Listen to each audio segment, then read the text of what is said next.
মুখে দিলেই মিলিয়ে যাবে এমন নরম তুলতুলে ছানার কোপ্তাকারি বানাতে চাইলে এইভাবে তৈরি করুন। ছানার সাথে লাগবে এখানে একটা বাটা মশলা। ছানাটাকে খুব ভালো করে হাত দিয়ে মিহি করে মেখে নিতে হবে।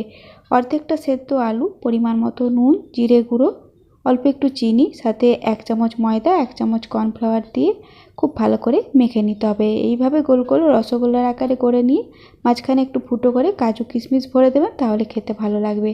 কড়াইয়ে তেল গরম করে একটু ঘি দিয়ে দিলাম, তারপর ছানার কোপ্তাগুলোকে ভেজে নিতে হবে। ছানার কোপ্তাগুলোকে দেখুন রসগোল্লা থেকে পান্তুয়া বানিয়ে নিলাম। কড়াইয়ে তেল কমিয়ে গোটা জিরে, একটু হলুদ, কাশ্মীরি লঙ্কার গুঁড়ো ভালো করে মিশিয়ে দিলাম। বেটে রাখা সেই মশলাটা দিয়ে দিলাম।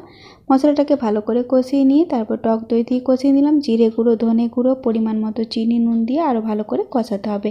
ফ্রেশ ক্রিম থাকলে ভালো, না হলে দুধের সর, কয়েকটা কাজু দিয়ে বেটে এভাবে গ্রেভিটা তৈরি করে নিন। গরম মশলার গুঁড়ো, ঘি দিয়ে গ্রেভি নামিয়ে নিয়ে তারপরে কোপ্তাগুলোর উপরে ঢেলে দিন। অল্প ধনেপাতা কুচি দিয়ে পরিবেশন করুন।